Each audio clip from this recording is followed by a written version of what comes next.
Chris and Chris Talk Movies. Hello and welcome back to the podcast. My name is Chris Ferry, and of course, this is my co-host. My name is Chris Huddleston. And today, we are both very excited to be talking to you about the brand new, critically acclaimed film, Poor Things. This is Bella. Bella, this is Mr. McCandles. Hello, Bella. She's an experiment. Good evening.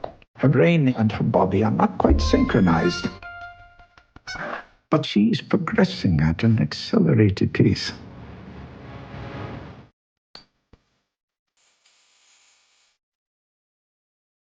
Tell me, where did she come from? I shall. For it is a happy tale.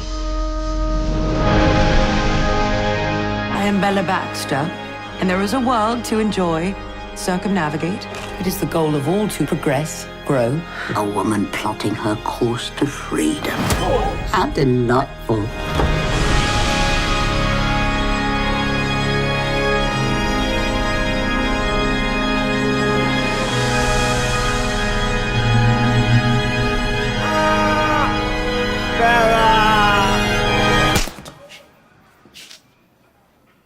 Oh.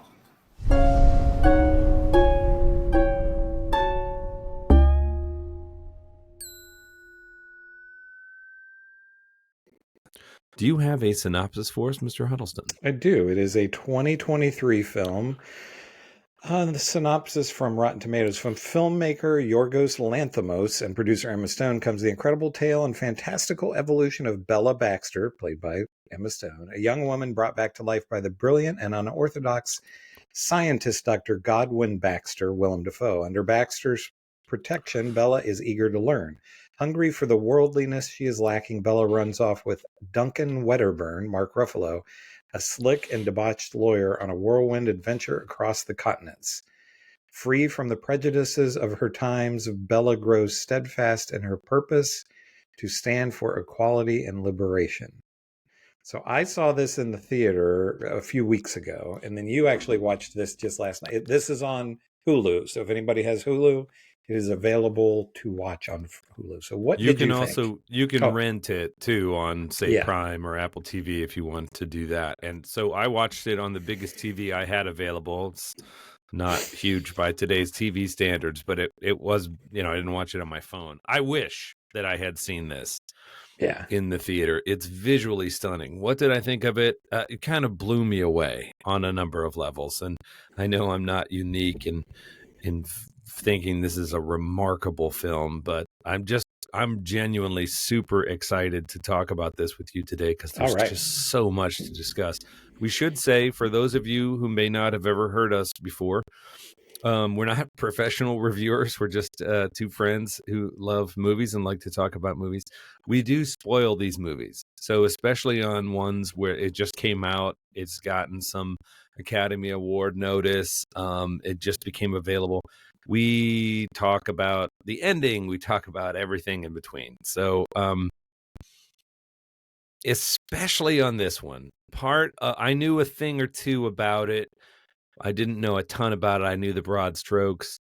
Part of my delight in this movie was being surprised by the specificity and the choices. And so without saying too much more, if you think you want to see this, I encourage you to actually pause us and come back to this episode after you've seen it, because I don't think it'll disappoint. Yeah, so I mean, normally I go in a long monologue, which I guess I kind of just did anyway. I loved it. What did you think? What's your first impression? So I went in very cold. I mean, I'd seen the trailer, but that was about it. I knew as soon as I saw the trailer, I thought, I have to see this. And so I didn't read anything about it. I tried to know as little as possible. And I felt like there were a lot of surprises. My initial impression, the first 15 minutes or so, I had to adjust because it's so weird. This is a weird movie. And the music is at times is just discordant, almost. Is probably the best way I could describe it, where it's just sort of noises and things. So this is amazing. I mean, we find this out fairly early on in the movie, but so Emma Stone is a woman who she tries to kill herself. She jumps off of a bridge, and Willem Dafoe has gotten her body, and he's kind of a Dr. Frankenstein. I thought initially, until they start calling him God or Godwin, I thought he was supposed to be Dr. Frankenstein. Oh, I see. Literally. Yeah, I thought literally he was Dr. And until they said his name. But he works at a medical, he's a teacher or professor at a medical school, Surgeon. Yeah, surgeon. And but around his house he has these various animal hybrids where there's like one is a chicken with a pig's head and or a dog's head or something. But anyway, so she was a woman who she tried to commit suicide, and it turned out she was pregnant, and he takes the baby's brain and puts it in her body. So the first little bit of the movie is she acts like a baby. And, like I say, this first little bit, the weird music and this, I thought, if this is going to be her as a baby, I don't know if I could take this or not. But basically, Mark Ruffalo shows up. And then I really felt like the movie and that's pretty early on, and maybe 25 minutes in or something. And he is playing against type, where he's this real creep. And he takes her off on the ship, and then the film goes from there. But like you said, this movie is visually stunning. The last movie that I can really remember being blown away to this degree by the visuals was probably Crimson Peak, which was another movie that I saw in the theater. But this is, there are parts where they're on obvious sets and they don't even try to hide the fact that they're sets. And you're in the real world, but there are things like these cars that are in the sky on these kind of lines, my favorite section of the film is when they're on the ship. That ship was just incredible. And that's one of those things, where people talk about, when the first Avatar came out, people were like, oh, I got sad because I went to the movie and then I didn't want to come out of Pandora. I wanted to live on this ship in this movie, But so Mark Ruffalo is amazing. Emma Stone won the Oscar as Best Actress. I didn't see a lot of the other nominated films, but I was really happy that she won because I just think it's an incredible performance. And I'd like to, we can get into this some with you from an acting standpoint, like just the lengths that she goes to. It's interesting because there's a part in the film where she becomes a prostitute, and she is, you don't see this a lot with big stars these days, where she's completely naked for long stretches of this movie, basically. So, she's very vulnerable in many, many ways. But it's just, I don't know that I've ever seen anything quite like this movie. You touched on so much that I want to drill down into, and I think let's try and kind of make some groups here. The performances, absolutely, we need to talk about. Never seen Mark Ruffalo do anything like that, and he's hilarious. He's wonderful, and that's one thing about this movie. Yeah, it's a horror movie, but it's certainly horrific at times. And there's some violent things in it, but it's a funny movie. Yeah, there's a lot of humor in this. I agree. So, one thing we can sort of group and talk about is design, because I agree with you. I think the world of this film is so incredibly specific and unique. It's sort of a steampunk. It's sort of that time of the Victorian Industrial Revolution where everyone was fascinated with they have sort of steam carriages that aren't quite cars yet, when people were still wearing the bustles and the big shoulders. The costumes were spectacular. She had the sort of puffy sleeves, but they were taken to the nth degree. And And she it goes was around. It's weird because because she has this childlike, it's like she's just like a child, like learn. And the thing is that happens is she rapidly progresses. Her yes, intelligence happens. I mean, it's just over like a course of days or weeks or whatever. But like, you have all the women in their big sort of hoop skirts, and she's walking around in these like, almost sort of like disco kind of go-go boots with yeah, kind and of like kitten sort of heels go-go and a mini yeah. skirt, a sort of a that looks like a slip of it. Yeah. It none of it makes any sense, but it all makes perfect sense. The movie is dreamlike in that way. The way that it's shot is quite remarkable. The way that it's scored when she is still sort of baby-like and she's developing, it's in black and white. And then, Wizard of Oz, like, it switches into color, and the color is gorgeously saturated and there are different aspect ratios yeah, too. yeah. And a lot of times it's shot with this kind of really intense fisheye lens. Mhm. And other times it's shot through a sort of an aperture, like you're looking through a little hole drilled in a wall. And Mhm. this whole screen is black, but there's this little, central picture in the middle, as though you're peeping in at the action. I would need to watch it at least once more to see if I could figure out a rhyme or reason to it. I'm positive it's not arbitrary. Mhm. But it felt arbitrary on the first watch. And it felt like the intention was to disorient and create an emotional response in us, the viewer, without it having like a really literal didactic meaning. So much of this movie is visceral, literally, and sort of figuratively. There's a lot of sex in this movie. One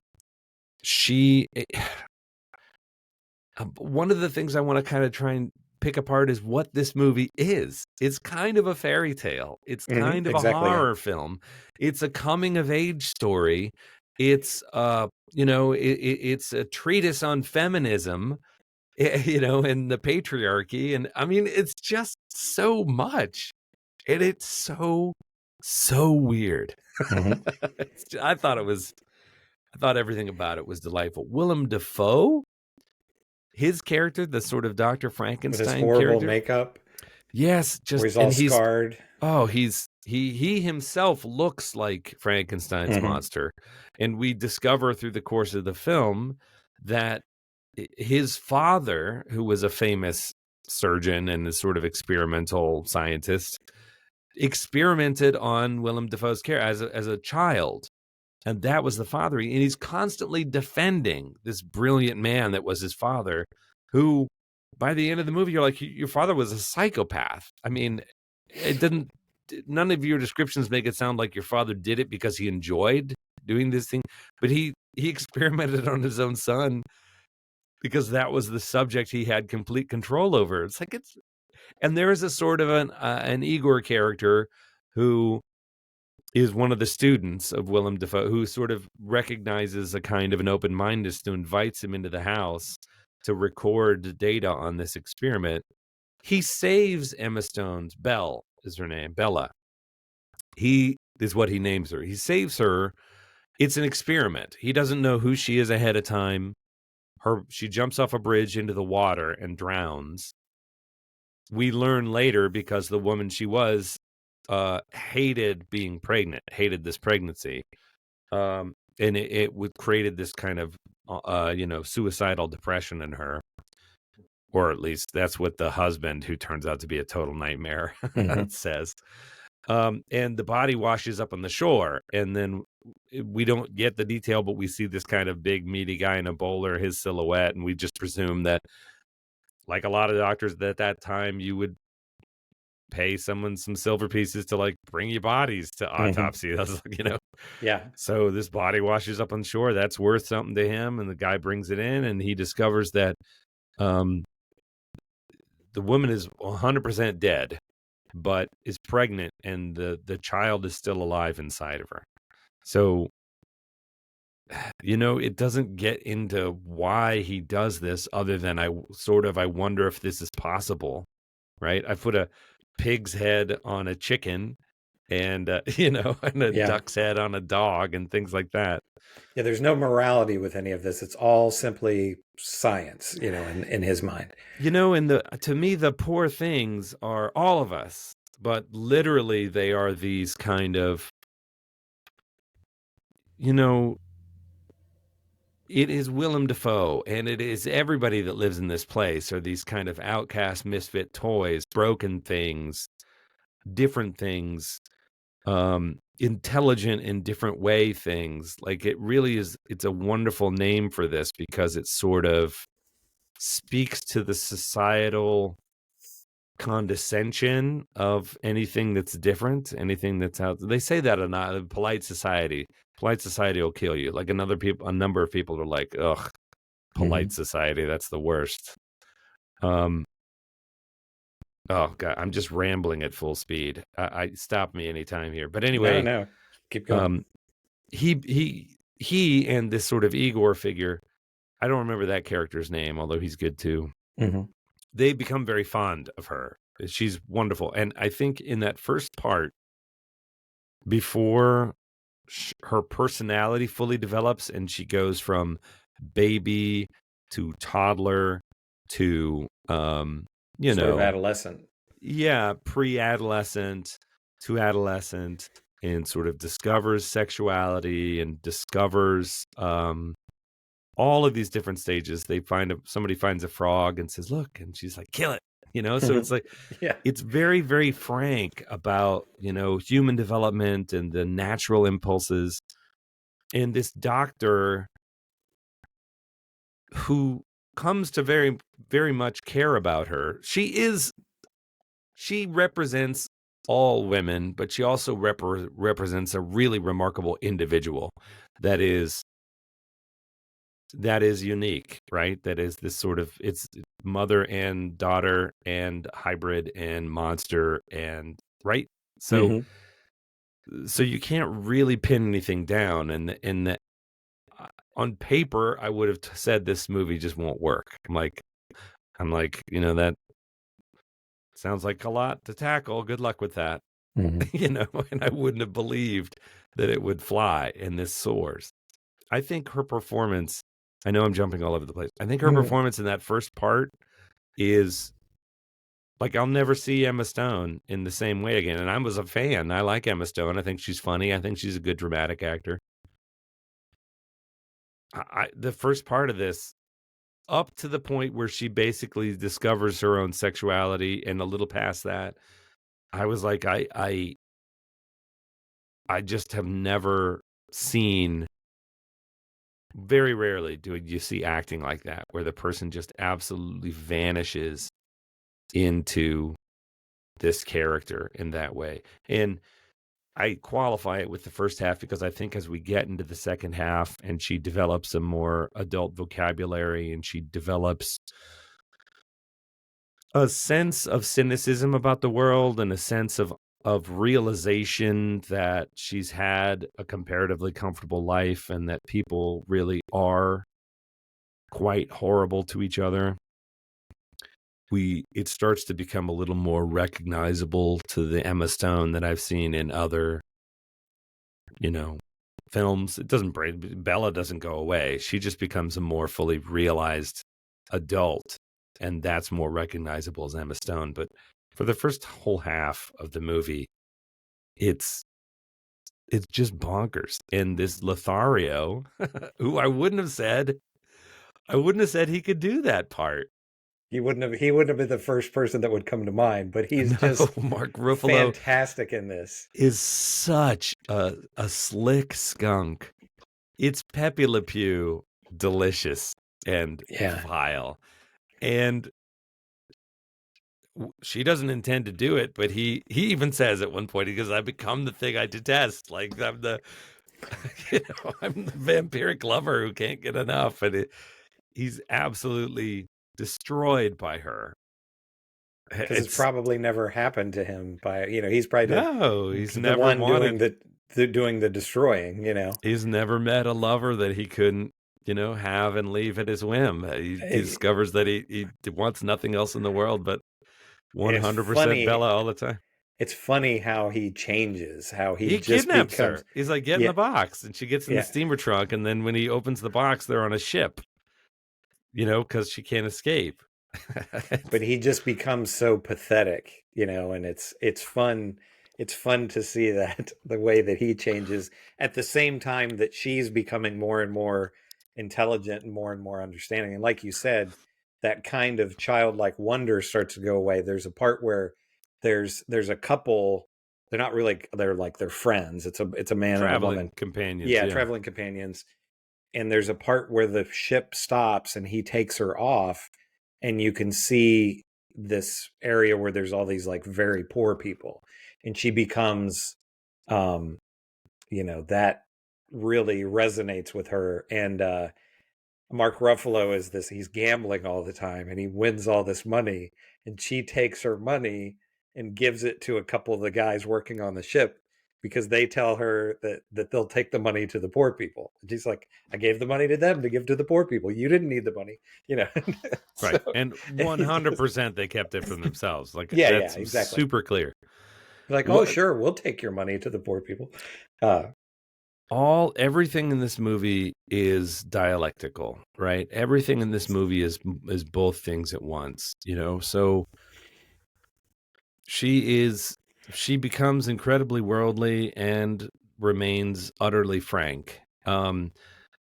It is a movie about how horrible men are and how misogynistic men are and how patriarchal, polite society is, and what fragile, broken little boys men are, right? Like it's just constantly reinforcing both the veneer and the underlying truth.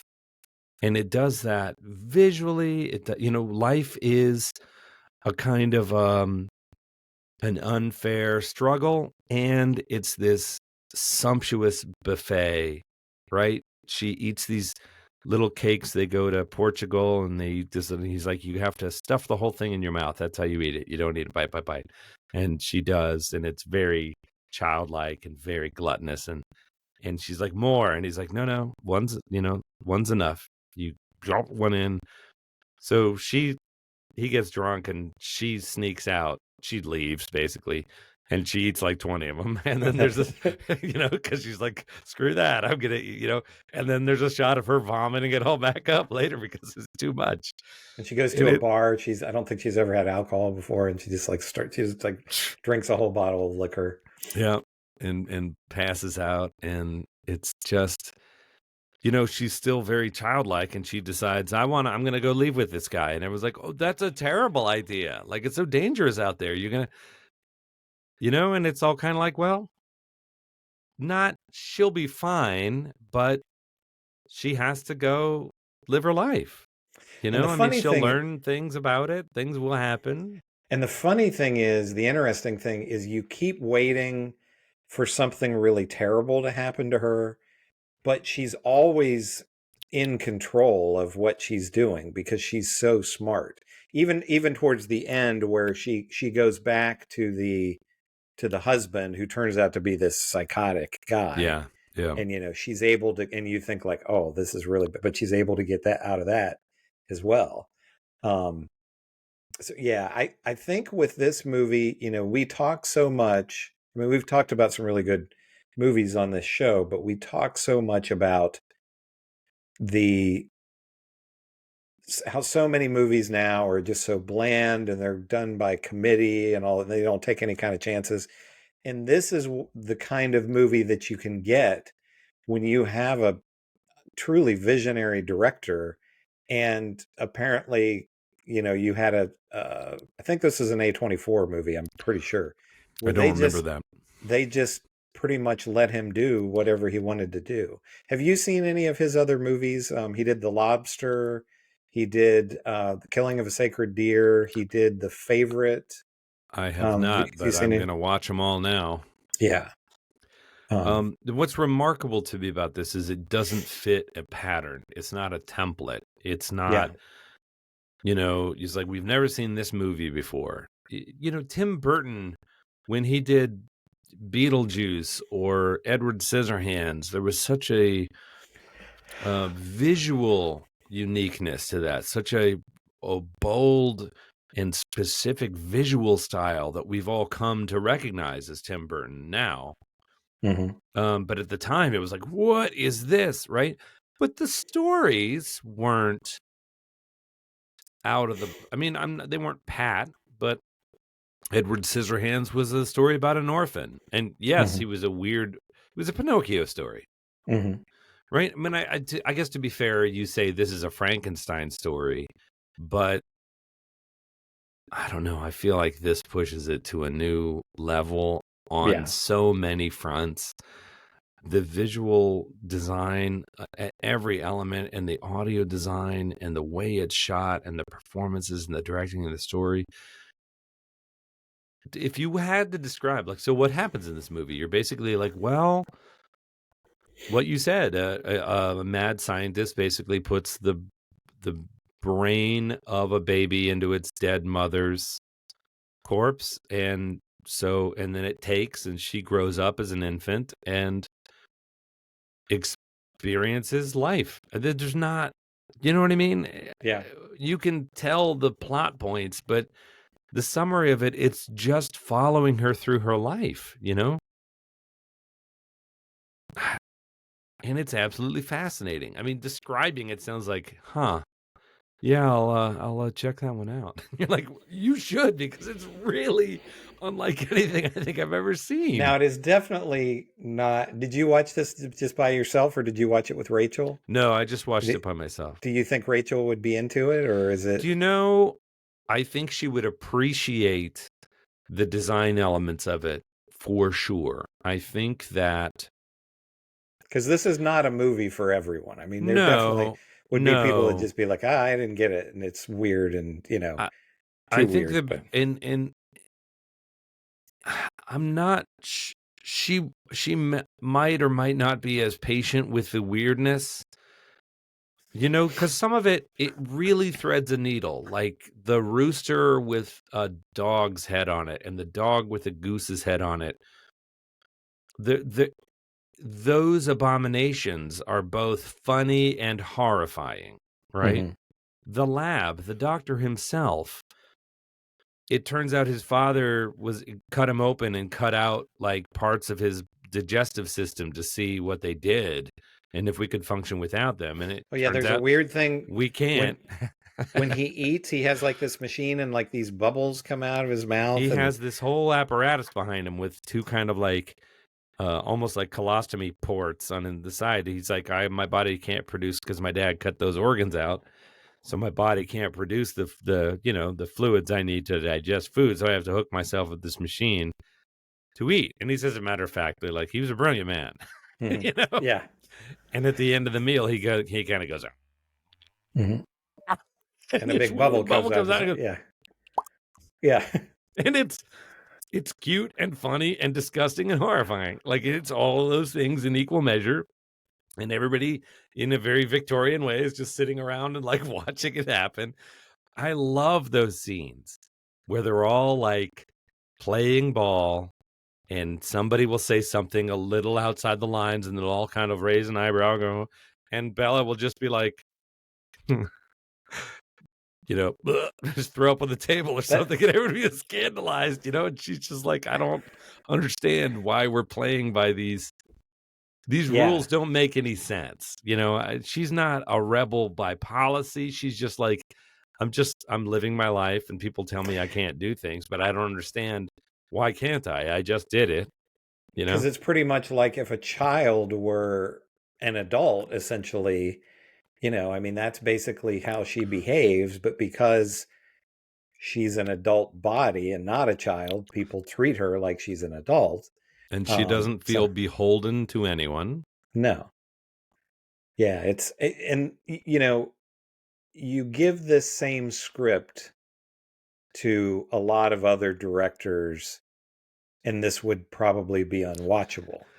I You mean, know, I mean, it's amazing that this all worked, as strange as it is. it almost seems like a dream this director had fully formed and like woke up and managed to get it all on paper or retain it and say, because there is such specificity to it. You know, and that only comes from a director. You only get a performance like this out of an actor that you know is capable of it, but that you can give very specific feedback. You know, that you can give very specific direction and guidance to. And so it is a credit to Emma Stone that she can go that deep. You know, you're right. The first time we see her bare breasts, I think, is she discovers masturbation the way a child would. And it is remarkable how frank it is. It is not, there's nothing pornographic to it. And if anything, it is, you're aware of the sort of taboo. I felt a little uncomfortable watching someone discover, you know, a character discover this moment, but I also felt fascinated. And I also felt let off the hook because it seemed like the most natural thing in the world. Like it was beautiful. But I didn't feel any arousal, which was what I think we mostly see that pitched as in society. Like anything sexual is either shame or it's a turn on. And it ignores this entire other, the rest of the 360 degrees of it, which is that, you know, sex is about as fundamental as anything gets in our lives. And it goes the whole range. Like people have sex with each other because they hate each other, and they do it because they're bored. And sometimes it's just like scratching an itch. And it's, you know, it is fundamentally human. And I feel like this is a movie with tons of sex in it. And when she goes into the cat house and she's that's a character I want to talk about is the madam. We see her having sex with a number of different people, and it is almost, she's like her, you know, quote unquote father.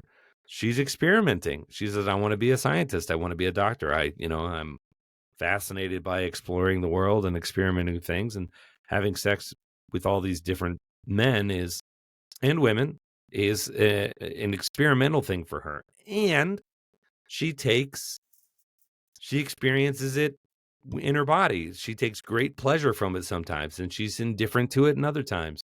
And it's a little upsetting or discomforting or off-putting to her at other times. There's a scene where there's just sort of this guy, this John comes in, and she has this whole little patter with him. And this is sort of in the middle where she's like, you're going to tell me a memory from your childhood, and I'm going to tell you a joke, and then I'm going to have a sniff of you. And if you stink, I'm going to give you some lavender oil to take care of that. And then we can do the jumping up. She has a funny name for sex. And then we can do it. Jumping or something, yeah. And the guy's like, okay. And he speaks only in French. And he tells a story from his childhood, right? And she tells a joke and he laughs. He loves that joke. And then she has a sniff of his armpit, and she's like, okay, you don't smell too bad. We can do this. And then they end up having great sex. It is very matter of fact, you know. Yes, but I don't know. It lets us into the experience. It refuses, you know, the Mark Ruffalo character tries this, you're a whore. You know, he tries to put it all in boxes. And she's just always experimenting. You know, I'm just trying to understand. You know, I need money. This is the quickest way to get it. But the madam character, is this terrific actor that I have seen in a couple of other things recently. She was in the Macbeth the Coen ones. Yeah. Oh, okay. She was the witches, all three of the witches. How was that? I haven't seen it. It was really interesting. I mean, I think if you're into Macbeth, it'd seem more interesting. Denzel Washington plays Macbeth. It's interesting. It's on Apple TV. Anyway, she's a vampire, and not because in the film she literally drinks blood, but like when she explains, when I see something pretty, I have to bite it. She like bites Bella's earlobe, and there's another scene where she kind of comes into the bed and she's saying, "No, but you have to understand. There's this seduction to it." She's covered with tattoos, but then she bites. Then she finds a place to bite Bella, and Bella's like, "Ah," it's just kind of the thing. But she's feeding on, you know what I mean? She's like. And later, Bella goes back to the Igor character who she's betrothed to marry. And she's like, "Yes, I charge 30 francs. And he's like, "That seems low." Like, that's his response. Yeah. It's like, that doesn't seem like you were charging enough. Yeah. And all of that seems to underline that really wasn't why anybody was doing it. You know what I mean? There's just so many layers going on in every scene and every element of this film, and it's oh man, so good. I have to watch it again. I think I have to take a break and read some stuff and process it a little bit, but I've got to go back. I think it was enormously satisfying on a single watch, but there's just so much there that there's no way I caught it all on the first viewing. And I didn't rewatch it before we recorded, so I'm just going from memory from a few weeks ago. But yeah, I want to watch it again. From another thing, from a technical standpoint, now I don't know if watching it on TV, if this showed through or not, but watching it on a big screen, and at times I noticed a lot of grain in the. And I thought, I wonder, if that's something that they've done digitally. And then I read after that they shot on film. And I bet that when there's the different aspect ratios, I bet they use different film stocks. I bet they shot on like 18 millimeter or whatever it is, and then 35, and to get those kind of those different looks. That I don't know enough about 16 millimeter, I mean. Yeah, I don't know enough about that to like get the full film school effect out of it, but I am interested in process, and that would be cool to learn about. None of it felt arbitrary. Like there's nothing in this film felt arbitrary. So it's hard for me to imagine that they shot on a collage of stuff and put it together in post. That would flabbergast me if that was the case, because people are always wanting to compare modern directors to Stanley Kubrick, but I feel like this guy is kind of in that Stanley Kubrick vein from not that he's making the same kind of films that Stanley Kubrick made, but that he appears to be, with this film, that he was just in complete control at all times. Like you said, nothing feels arbitrary. It doesn't feel obsessive. Like occasionally Kubrick's films feel a little obsessive, and that's not a criticism. I think that's part of their absolute appeal. This did not feel obsessive to me, but it did feel absolutely sure-footed. And Kubrick, I love Kubrick, but his films are so cold, whereas this film, it has a lot of warmth to it. I felt a lot of heat, and I don't mean that like there are some times that one of her Johns is a priest, we discover, and we see her having what they're supposed to say to their Johns when they leave is formidable, right? Like, hey, formidable, buddy, and merci. And there's one ugly dude that comes in and just kind of Rogers her roundly, she's kind of hanging on by one hand throughout it. And then he's getting dressed and puts on his hat, and she's on the chaise, and she's like, formidable. He goes, merci. It's like, that's le mot juste. That is precisely what that was.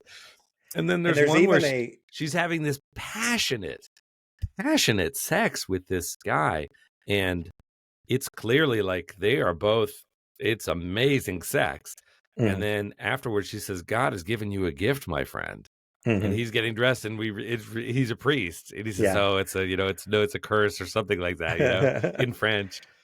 Yeah. It's damnation, and he sort of slinks out. But it's just kind of constantly tweaking the nipple of society and poking it in the eye and prodding and slicing the skin open to see what's underneath it. And Well, and there's even a father, not a priest, a dad who brings his two sons in, who don't seem and particularly interested. Like no, but he wants. It's basically for it's like he's literally showing the birds, not literally showing the birds and the bees, but demonstrating the birds and the bees for them, and has them like taking notes. The younger one is like assiduously taking notes, and the other was sort of sitting there stone faced bored, like my dad does stuff like this. Yeah, and it's taking a while. And so she turns to the kids, like she's participating in the education. She turns to the kids while he's kind of grinding away. And she's like, to speed things along, sometimes a finger in the ass or a little choking will finish it off. So she grabs him by the neck and gives him a little squeeze. And then he's like, oh, she's like, oh, there we go.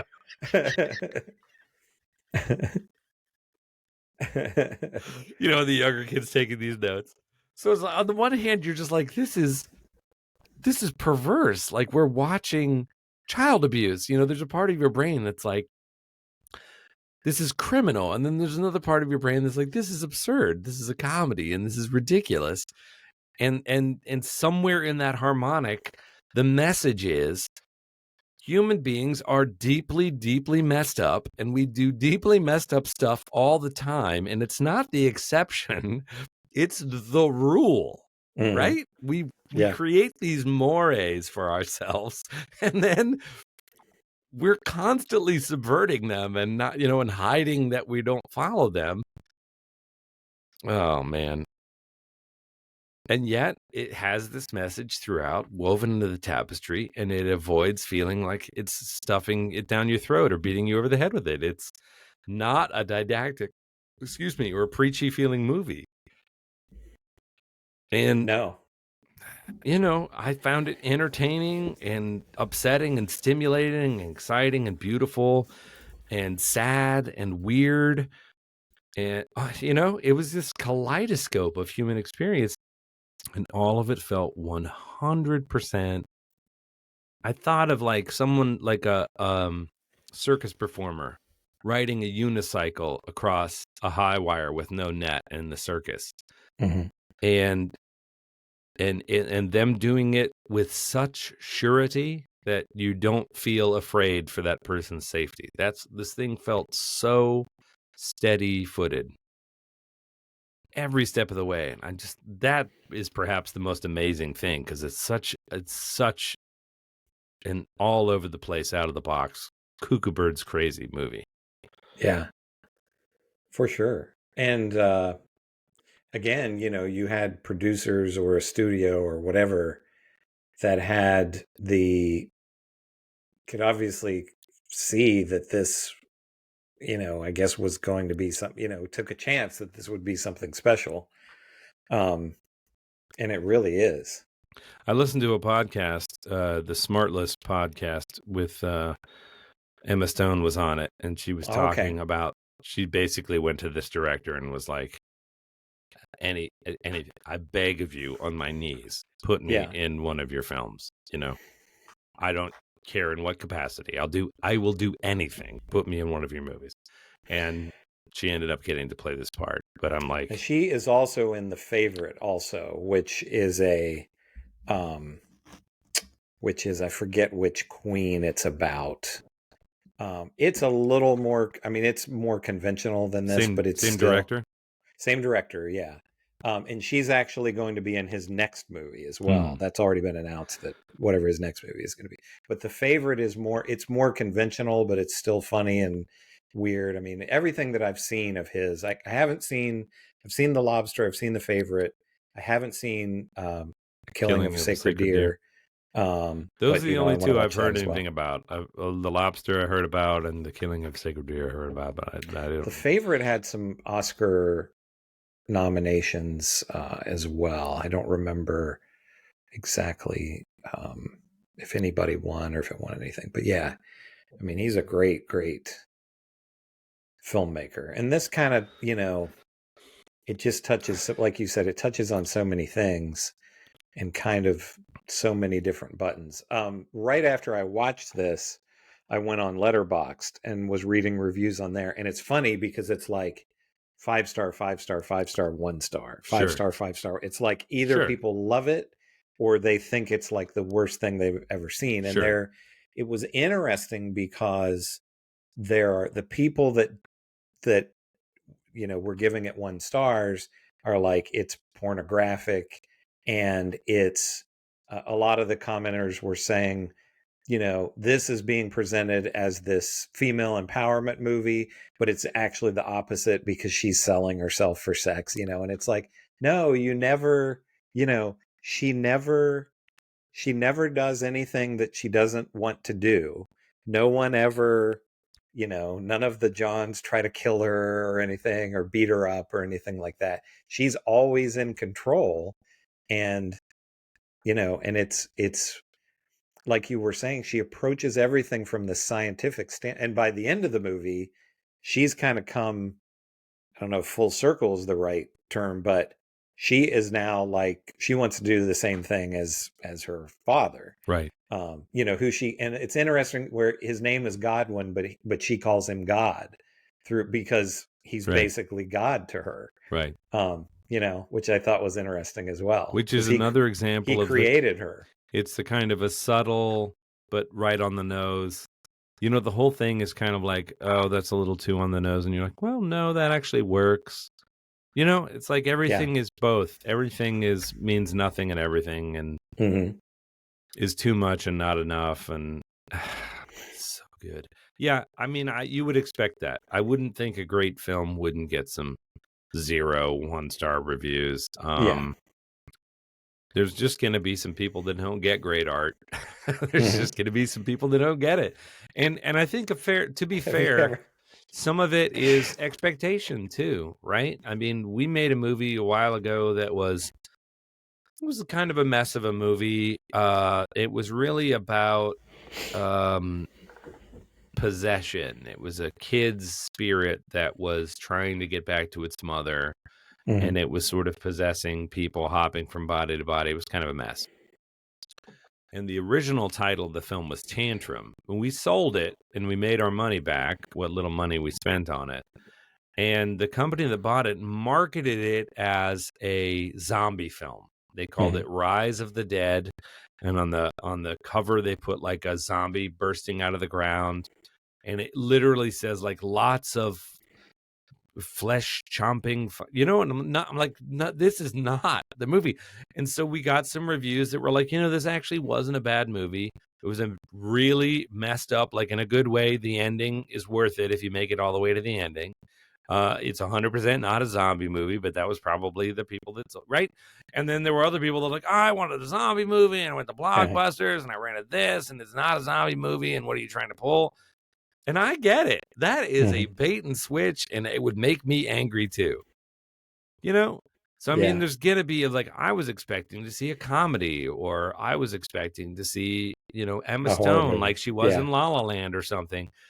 And this is not that. Whatever you thought it was gonna be, it's not that. So unless you went into it with kind of an open heart and brain, and were just like, didn't let go of the tiger's tail and went on the ride, you're going to be let down because it's none of those things. It's just nuts. Have you ever seen The Squid and the Whale? Oh, I love that movie. There's one of my favorite lines of that is where the dad is talking to the son, and there's the guy I think he's talking about the guy who's the tennis coach. And he's like, oh, son, he's a Philistine. And he's like, what's a Philistine? And he's like, oh, a Philistine's somebody who doesn't read or watch interesting films. And I've always loved that line. Yeah. That's a great movie. Yeah, I love that movie. Noah Baumbach has made some really great stuff. And I think that there's something sort of seminal about that movie because I think there's a lot of autobiographical realization in it. Yeah. And it feels small. And I have nothing against Jesse Eisenberg, but it's not a flavor I like. It's like, would you rather have chocolate cookie, chocolate chip cookie dough, or would you rather have Neapolitan? I'm kind of like, I'll take the cookie dough. Like, He's great in that movie, though. he's amazing in that movie. Yeah. And that's the one redeeming film for Jesse Eisenberg, and then you say, oh, well, he was Lex Luthor in the Superman thing. I'm like, yeah, but he was great in The Squid and the Whale. Yeah. You know what Yeah. I mean? It's like, Yeah. he's great in The Squid and the Whale. It's good in The Social Network, too. But, Yeah, he's good in playing yeah. He sort of gets he's that good too. at those kind of smarmy characters. He's good at what he is. Mhm. He's good at what he is, but and I don't mean this as an aspersion, because I don't think Tom Cruise could have played Bella, but he would never be able to do something like this. I No. just can't That's imagine. the thing. I mean, there are lots of great. And to be fair, I wouldn't have said Emma Stone would go these places. Like, No. I No. will, like, if I ever meet her, I will shake her hand and I will say, this sounds melodramatic, but I think that Poor Things changed my life. Like, as a Yeah. filmmaker myself, it opened my eyes. I'm like, oh, film can be that too. How tough is that from an acting standpoint to just completely, because I would imagine there has to be when you're acting like a baby, there has to be, and I'm sure, a really great actor can turn that off or whatever and completely tap into their imagination. But there has to be I would think for a lot of actors, there would have to be like, am I going to look stupid? Am I going to seem ridiculous in this? I don't Are think people going to laugh at me in a like not laugh at me and not laugh with me? Yeah. So I wonder how many, and I'm not disparaging anybody because there's lots of great actresses out there, but you're like, okay, how many actresses could have played this role? And done it the way she did. I think at the level these folks, because there's a real fine line there between, Oscar nomination and Razzie Award for this. I think you have to trust your director. Mhm. And you can't control the cut in a film, right? You can only control the performance you do in front of the camera, and then they've got everything you do in front of the camera. I don't think that actors working at that level. I'll come back to Tom Cruise for a second, because I love Tom Cruise, and I think Tom Cruise is a terrific movie star. And I love Tom Cruise movies, and I will buy a ticket just because it's, I watched the latest Mission Impossible, and I thought it was greatly entertaining. I think he delivers. I think he's a hardworking guy. I think he's super committed. I don't think he has an enormous range, right? Tom Cruise is not Daniel Day-Lewis. No. And so how many people could play this? I don't know. I actually think that the baby stuff, we did stuff like that in film school. I think if you have a safe environment and you do the work on your own ahead of time, regression stuff and baby stuff, and going back to the toddler thing, if it's well written in the script and you've got a director who's going to be a little patient with you while you're shooting it, right? You're not trying to rush to make a day, is less challenging than some of the sort of adolescent stuff and some of the sort of, like, she was willing to lose herself in it. She was willing to let go of Emma Stone and just go and find Bella in there somewhere.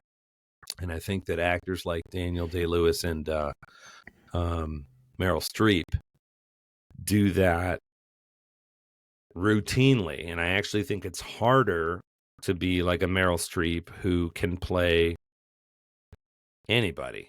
Yeah. I mean, she could be, right? Tom Cruise is often named Jack, and he plays some sort of version of Tom Cruise. And it's enormously entertaining and believable, right? And engaging. And that's hard enough. But a kind of an, I don't know how to label it, but a kind of a craft actor who's sort of almost one of their missions is I want to find a completely new character, and I want to abandon the assumptions that I as a person make in the world. Little things like the way I pick up a cup of coffee, or the way I, linger at the window smoking a cigarette, watching this. My character wouldn't necessarily do it that way. So I'm going to find the way that my character would do it. That's an enormous amount of homework. And I really see the hallmarks of that in this performance with Emma Stone. I think watching this movie, there are a ton of actors in Hollywood that I would murder for an opportunity for a role Yeah. like that, because it just showcases, we see it in singers, right? Mhm. I mean, there's a lot of popular singers and there's a lot of popular songwriters. I remember watching Ariana Grande on Saturday Night Live do impressions of all these other divas. And She's amazing. she's Yeah. like a mockingbird. I mean, she could Yeah. literally make her voice do anything. And she's she's maybe 100 pounds soaking wet, right? Mhm. But she's got this voice that can be anything. And you think, that's just a gift of God. Mhm. Like, that's incredible. That's incredible that they can do that. So I don't know how many actors could play that role, but I think a lot of A-list people could do a pretty good Oh, sure, job at yeah. it. And I think there's just something extra remarkable about this, because part of it was I didn't expect Emma Stone to vanish. There's just such a frankness. And like, if you said, okay, we're going to shoot a shot of you, Chris, and this is you discovering masturbation, I don't think I could be that frank about it. I think Mhm. I'd be in my head. I think Yeah. it'd be very difficult for me to get past all that shit. And she got so past it that it doesn't feel salacious. No. It does not feel pornographic. No. There's a kind of a beautiful wonder to it. And I feel gross even saying those words out loud, but watch the movie and But I know what you mean, yeah. You'll see what I'm talking about. It just is like, this is human.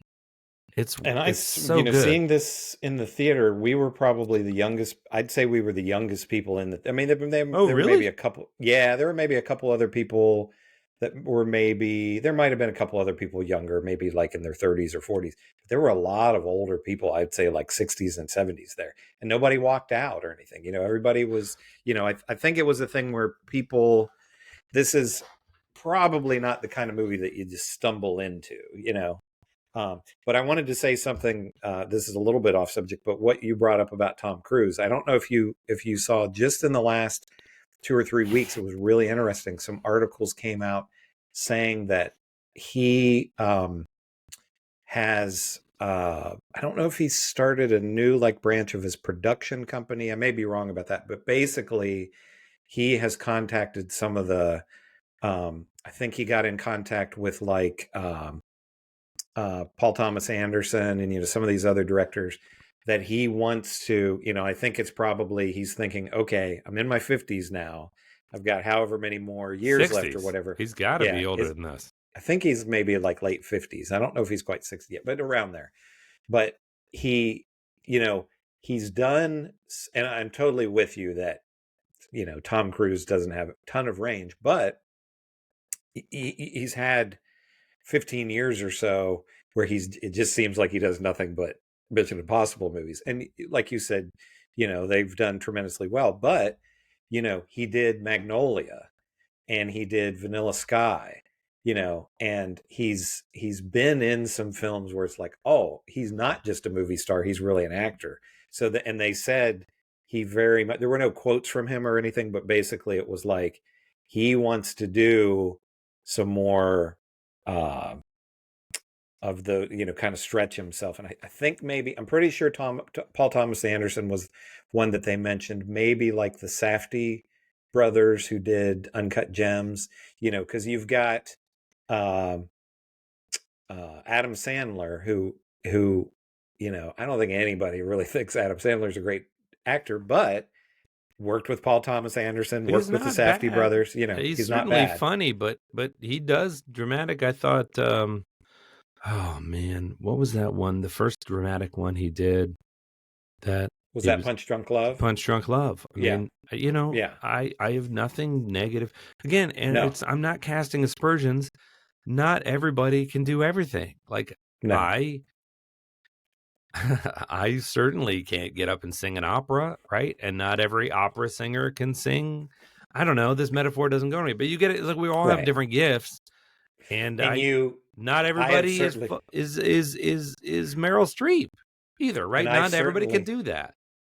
I certainly have slammed a lot. I don't dislike Adam Sandler himself, but I dislike a lot of his movies.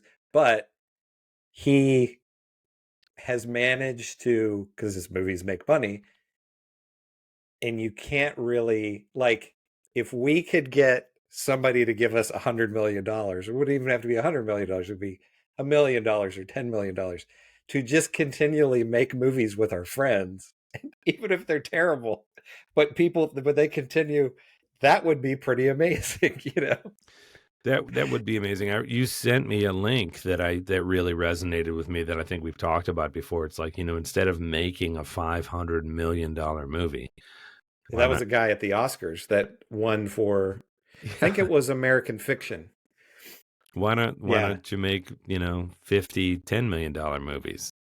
And we've talked about that, where even if, or $105 million movies, and Disney could still take $200 million and make a Marvel movie, and take another $200 million and make $10-20 million movies.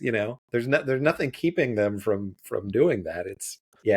I think it's the way that the money is spent. And I think that a filmmaker like this that has the ability to, and Christopher Nolan is another terrific filmmaker. The fact that we recognize them from blockbusters. We reviewed Enemy on here, which was an early Denis Villeneuve movie. And it's got, help me out, what's his name? Roadhouse. Jake Gyllenhaal. Jake Gyllenhaal in it. But speaking of, I watched like 45 minutes of Roadhouse already. Did you? I mean, it's got Jake Gyllenhaal in it, but it's a pretty small feeling movie. It's a really, living rooms and kitchens, and it's not certainly not Dune. I think that being able to be a filmmaker that can make a compelling movie and at any scale, that can make those big blockbuster movies, but also tell a story. This is so cliched, but the idea of storytelling, focusing on, like, do we care about the characters? Is what happens between the characters engaging to us, right? If it's not those things, I don't care how spectacular it is, it's not going to have sustained interest. But if it does those things, then there could be spaceships and you can do world building and it can blah, blah, blah, blah, blah, right? I read another article about Blade Runner 2049, which is a favorite of mine. And it's a very big movie, but I think it's hugely successful at some of those things about us coming to care about a character and follow that character's arc in the midst of doing this incredible world building, on top of which it's not just world building, it's building on top of an already built world from a different, it's just so many layers of crazy. But at the core of it, you care about the characters. And I think that in some ways, there's just, studios want to put their money on people who have proven they can make a successful movie, because making a movie is so hard. But I do think that you could carve a little of that off, and you could kind of create part of the machine that fosters that. Right now, it feels like you're on your own. Hey, if you want to be a filmmaker, stuff is cheap. Go out and make films. Prove yourself. Go to the festival circuit. If you make something great, people will notice. And then, then we can talk. And I almost feel like you could carve a little of that off into sort of in the farm league, and figure out ways to foster that and seed that a little bit. And while we were talking here, I looked up the budget because I didn't know what it was. $35 million was the budget for this. For this, $35 million. Now I'm just angry. That's not fair. And the thing is, so crazy. And you think, and not that there are people want to talk about the death of movies or whatever. And even, I've talked about so many movies being bland and studio, just made by committee and all that. But we still get lots and lots of really great movies. But imagine 10 movies like this a year. That's $350 million, I'd be happy as a clam. Yeah. I mean, if you got to see 10 movies each year that you enjoyed as much as this film, so 335, I don't know what it It grossed 112 worldwide. So, that's a good. Searchlight Pictures is who released it. So far, I mean, it just came out. Yeah. Yeah, So- it is. What's fascinating is it's so out of the box. Like, it's Mhm. so weird, a movie.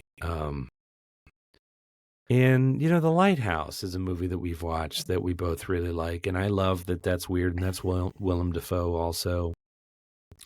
That's There's Robert this Eggers. Yeah. strong art house feel to that. And he has that director has Nosferatu coming out Christmas Day with Willem Dafoe is in it. He's not Nosferatu. No, it's Anya Taylor-Joy, isn't it? Nosferatu is Bill Skarsgård from It. He's Nosferatu.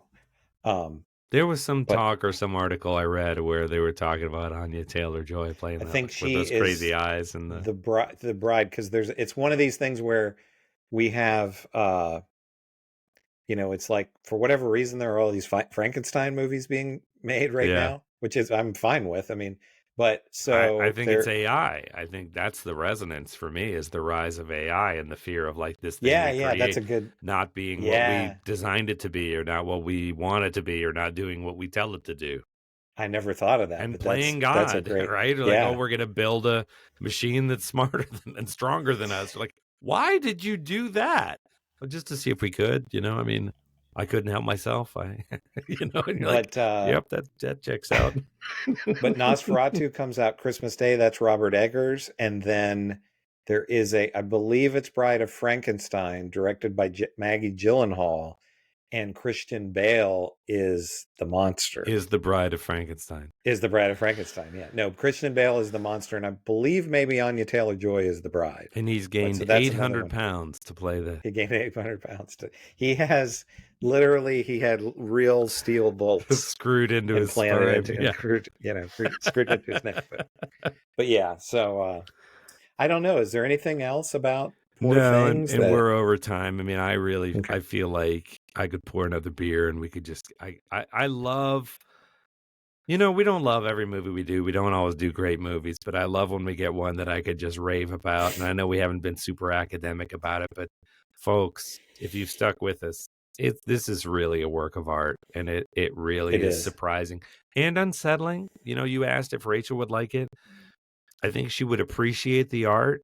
I think that as a film goer, she kind of likes what she likes, and part of it to me is peeling back the layers and trying to see the machinery and how the sausage is made as a filmmaker. And she doesn't really approach movies in that way, so I'm not sure she'd like it.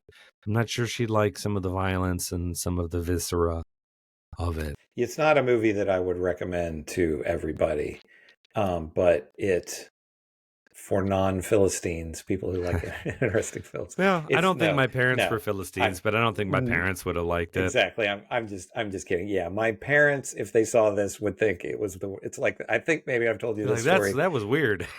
I think I've told you this story. So this would have been before I was born, because I think it came out in 1970 or 71. But my parents went to, I don't think they were married yet, I think it was a date, went to see A Clockwork Orange. Because do you remember Gene Shalit, who used to be the film critic guy that was on because he went on and on about how great a movie it was. And back then there probably wasn't a way for them to like watch the trailer or anything. Not like you could go online and research it or whatever. And they went, and like they still talk about that as being like one of the worst movies that they've ever seen. Oh my god! But it's a great film. But it is it is a hard movie watching experience. I mean, it is. Yeah, that traumatized me. I remember watching that as a kid. Have you seen it as an adult? It's been a long time. Do you want to do that one? Yeah, we should do that sometime. I don't think we've done any Kubrick, have we? That coldness. Did we do 2001? I think we did 2001. Did we? No, we haven't done 2001. Are you sure? I think so. Yeah. I just watched that and that is long. It is. like a movie of its era. Like there's some sequences. I'm like, I get it. What happens next? One that have also wanted to, that would be fun to do sometime, that I've wanted, because I literally I saw it in the movie theater.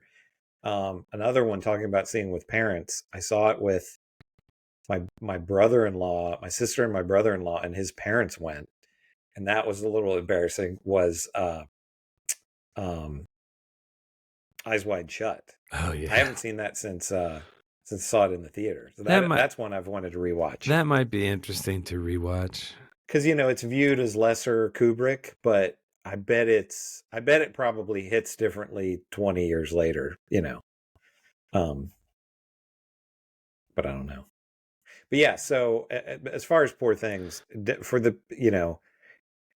for those who would be into this kind of movie, I think, this is, I think this movie is kind of a masterpiece. I think it is the definition of a masterpiece, which is not to say that it's for everyone. No. But I think, making a movie is so hard. Making a conventional movie is so hard. And this is such an utterly unconventional movie. Everybody's leaving it on the table. Like, everybody is coming in and pushing their boundaries. And, I can pick. There's one little thing. Willem Dafoe has a sort of an Irish accent that sort of comes and goes. Yeah. That I noted. I'm not going to say it irritated me, but I was started to listen for it. I'm like, oh, he's doing it again. So that took me out of the movie slightly, because it feels like they started shooting some scenes where he did it, and maybe the director was like, I think you could just talk the way that you talk. We don't need to do, which I think happens on productions from time to time, And, with a movie like this, it's kind of like, I think about this, like with, like I can draw a little and I can paint a little, and I'll see some artwork that people make, and I think, I can do that. And then you see somebody who's a really great artist, and you're like, yeah, I don't know. I would never, I could practice my entire life. Yeah. And I would never be able to do that. Yeah. And this happened a lot in the 90s, I think. You watch, and not to pick on this guy, but you watch Clerks and you think, I could make a movie, and I mean, you've made movies before, and then you watch something like this and you're like, oh, I watched there's a YouTube video that I'll have to send you that I watched last night, that it was a link on Twitter. And it's just this guy that does these film essays, and he has this whole thing about blocking a scene, and he shows these I'll send it to you, because really this is going to sound boring, but it's really interesting. And he has an Akira Kurosawa movie, and he's just talking about how he's like, here everything is framed in a triangle, and then he's like, and then over here everything is framed in a square, and I'm sitting there thinking, I've watched movies my entire life, and I just had my mind blown, because it's like, oh, I never would have even known to look for that. It's like, right? You get a glimpse of the Matrix, and you're like, oh, snap. Yeah. And you're like, Kurosawa, this is I started watching Throne of Blood again recently. It's really interesting. It's on Max. Yeah. But you see and of course this happens with Kurosawa, but you watch a movie like this and you're like, oh, they'll be studying this in film classes, Yeah, I would hope so. So it's like on a different level, And I do make movies, and I do enjoy making movies. But there's no part of me that's like, oh, I can make that one day. But I just, that is so outside of my league. But it is really exciting to see something you've never seen before, because you go, oh, that's possible too. Like, you're like, look at that. And it is an inspiration. It's an artistic inspiration. You go, wow. And I kind of, this is going to be another one I always talk about, sound like get off my lawn, but it used to make me mad when I was a kid, because I would watch, Siskel and Ebert, and there would be all these movies that I liked that they would just tear apart. And I'd just be like, they don't like movies that are fun, good movies. And they just like nerd movies. They just like, And then, they want to see a movie where it's just people sitting in a coffee shop talking or whatever. And then you get to our age, and we've seen thousands of movies at this time throughout your life. Right. And you think, oh, imagine if you were a movie critic, a real movie critic, not like what we're doing, and you had to watch every movie that comes out. I know. And how oh God, I'm watching, Fast and the Furious 47 or whatever. What Right. another one, you know what I mean? Right. And especially now when there's so much, there's so much less variety. So again, not to sound snobby or anything, because I like a lot of dumb movies still, but something like this comes along and you're just like, oh, I've never seen it. And we were kids and they were Yeah, adults, Right. Sure.